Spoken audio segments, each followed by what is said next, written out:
Welcome. How you guys doing? Today we're gonna be watching five most disturbing real life Christmas time occurrences. And this video might be kind of old, but it just came up, so I was like, fuck it, why not? You know, we're 4 months away till the end of the year, so I guess you could say it's kind of near Christmas. I don't know, but we're gonna be doing these when Christmas is like during Christmas as well. But this is by Chilling Scares. Like, once again, I'll leave the video in the description down below. But if you guys enjoyed this, leave a like, subscribe. It really does help me. But yeah, I'll see you guys after the video when we talk. I don't know. That's the Mr. Nightmare music in the background, the scary music. That's like nostalgic a little bit. I don't know. On For the me night it of is. December 18th, 2006, a family of five, two parents and three daughters from Augusta, 2006. Georgia would stop Best at year, a convenience 2016. store in South Carolina Oh wait, he during a said road 6. trip. Never mind. The stop was meant to be quick, and so the parents would leave their daughters in the parked car just outside the building while they went inside. While this was taking place, John Barton, a 55-year-old man dressed as Santa Claus and driving a motorcycle with an attached sidecar, had pulled in to fill up with gas. Bro, he Noticing looks the three like fucking children Santa alone in the Claus. parked car, I'll give the him man that. dressed as Santa would give them a hand signal to come over to him. The oldest of the girls, who was only 8 years old, would unlock the car from the inside Oh, and hell walk over no. to the man who she believed was Santa Claus. Why? Her two younger sisters would not be far behind. John Barton explained to the girls how I mean, to be honest, you're kids. Like, you're gonna believe someone. Kids are super gullible, bro. It's pretty dangerous, but he wanted to show them his stuffed reindeer in his attached sidecar. He then convinced the oldest girl to get inside, where he would then drive off back onto the highway. oh Upon no. seeing the girls standing in the parking lot, their father, Trip Morris, would run to his car and chase the motorcycle. Meanwhile, the mother would stay back with the two remaining daughters and call the police. The pursuit of the father and the man dressed as Santa would last multiple minutes. At times, the two would reach speeds of 80 miles per hour. Holy All shit. the while, the father would repeatedly flash his headlights. Bro, imagine you're chasing like your son or your daughter, and the car in front of you, that's where they're at, and you can't really do anything. Like, if they're driving, you have to keep driving to catch up. Bro, that my heart would be beating, bro. I would be like, I would just, that'd be crazy, bro. After some time, John Barton would seemingly give up and pull into a church parking lot, where Trip Morris was able to confront him and recover his uninjured daughter. Good. John Barton would flee the scene, but later be found by police hiding in a utility room at a nearby bar, still dressed as Santa Claus. John Barton would then be arrested, and he would later be charged with kidnapping. Some fucking sick people out there, bro. Honestly. In 2011, a Redditor would upload this disturbing occurrence he experienced as a child. The day was December 23rd, 1985. The original poster and his parents were staying with his grandmother in the San Francisco Bay Area for Christmas. And being that it was only 2 days from Christmas Day, the family suggested going to the nearest mall, Sun Valley, to get Christmas pictures with the mall Santa. Okay. Come around 7:30 of that night, and the family was set to leave. However, just before they would leave the house, the grandmother would claim to have gotten an overwhelming feeling of dread. She didn't want to go, and this caused the whole family to reluctantly come to the decision that they would just stay home. Grandmother Later said that that. night, Wow. at 8:35 p.m., an inbound plane headed for the nearby airport Buchanan Field would miss its target due to weather and strike the Sun Valley Mall.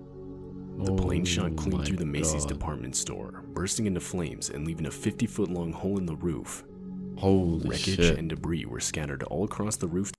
Bro, this is a perfect example of you never know what's gonna happen, like, in life. Like, literally just live every day like it's your last day, because you truly never know.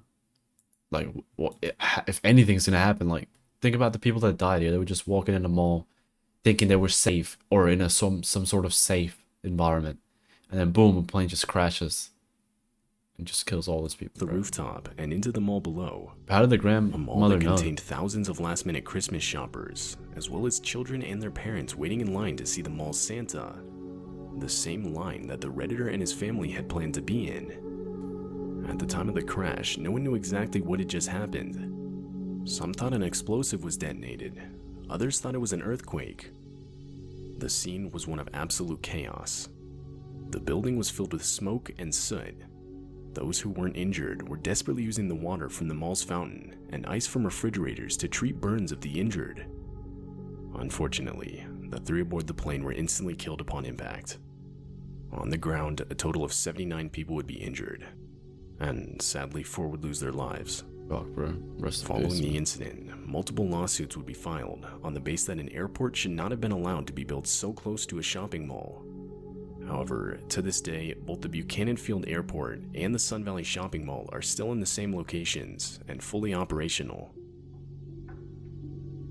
Damn.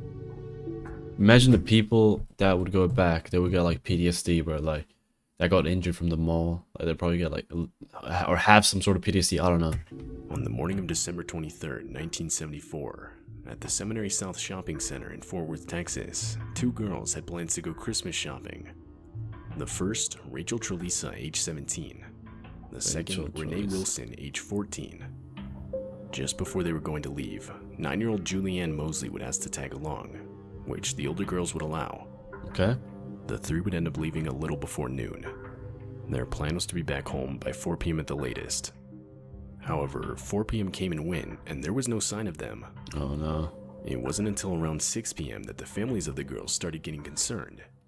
It was around this time that the parents decided to head to the shopping mall themselves.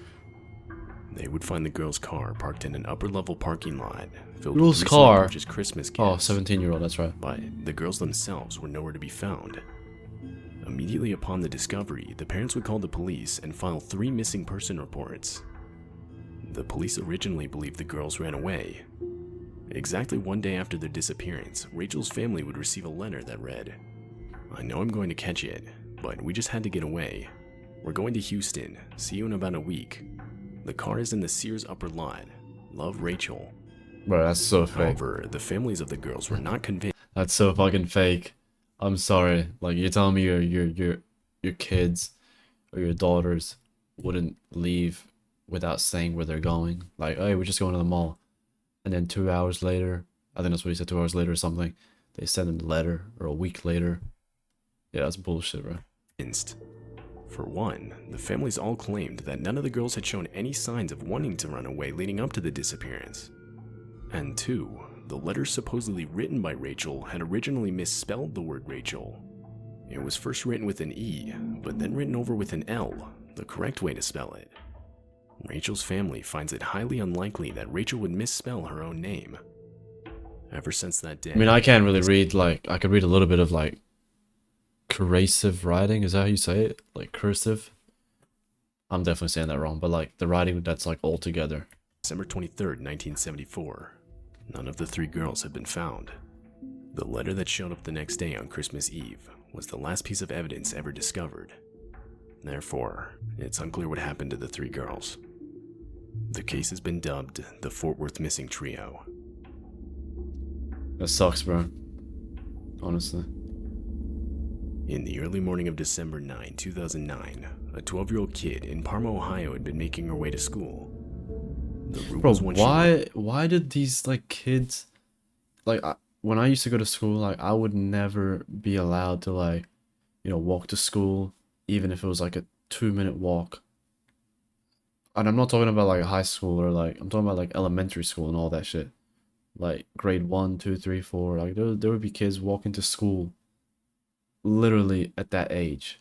And I would just be like, bro, like, the parents, like, they're acting like it's like a nice world, but you never know, bro. There could be someone one day that just boom, just snatches you up or snatches the kid up, and then they're going missing, and then you lose them forever.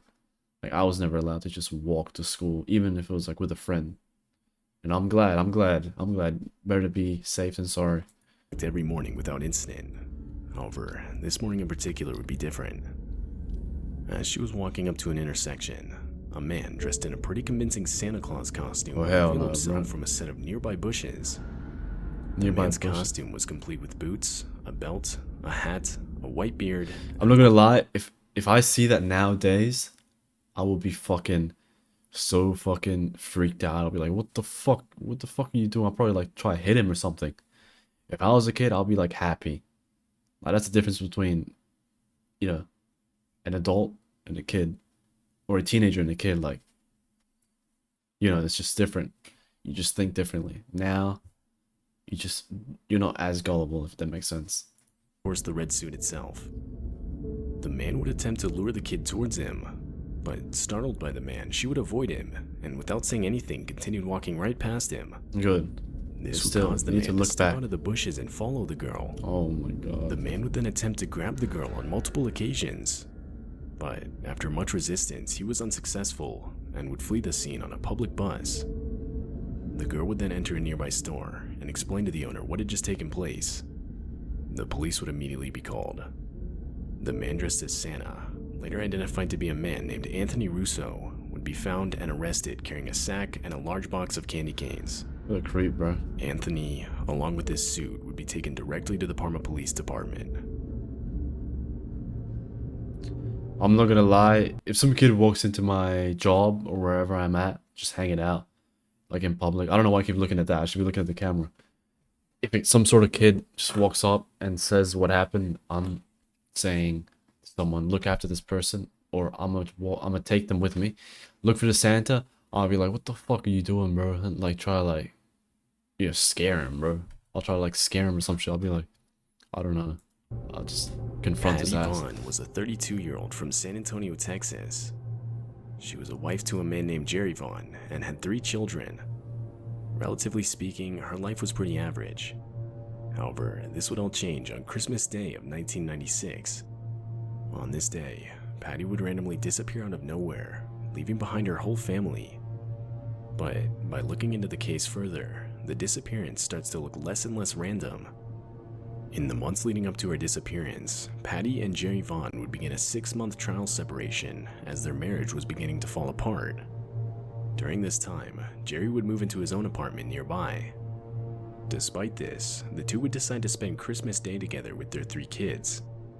However, Jerry would later state that by 6:30 p.m. that night, the two would break out in a huge argument. And this would later be confirmed, as one of Patty's sisters who lived out of state would call her to wish her Merry Christmas, but be met with a crying and distraught Patty. Following the argument, Jerry would report Patty to have stormed out of the house and into her minivan, which she would drive off in. This would be the last time Patty Vaughn would ever be seen again. The next day, on December 26th, after not being able to reach her, one of Patty's cousins filed a missing person report with the local sheriff's office. And on that same day, Patty's minivan would be found abandoned on the side of the highway with a flat tire. Disturbingly, inside the van were small traces of blood. Oh my This god. blood would later be confirmed to belong to Patty. The carpets inside the van had been heavily cleaned with shampoo. Patty, along with her keys and purse, would never be recovered in the investigation. The number one suspect in the case was of course Patty's husband, Jerry. Although Jerry would profusely state that he had nothing to do with the disappearance, and not enough evidence was ever found to say otherwise. As of yet, no one has been charged with the disappearance, and it's still unclear what exactly happened to Patty Vaughn, or where she is now. Yeah, that's fucking creepy, man. Well, that's the whole video. If you guys enjoyed this, once again, subscribe. We're close to 3,000 subscribers. Leave a like and comment down what videos I should react to with me or my friend, a dual reaction. But yeah, thanks for watching.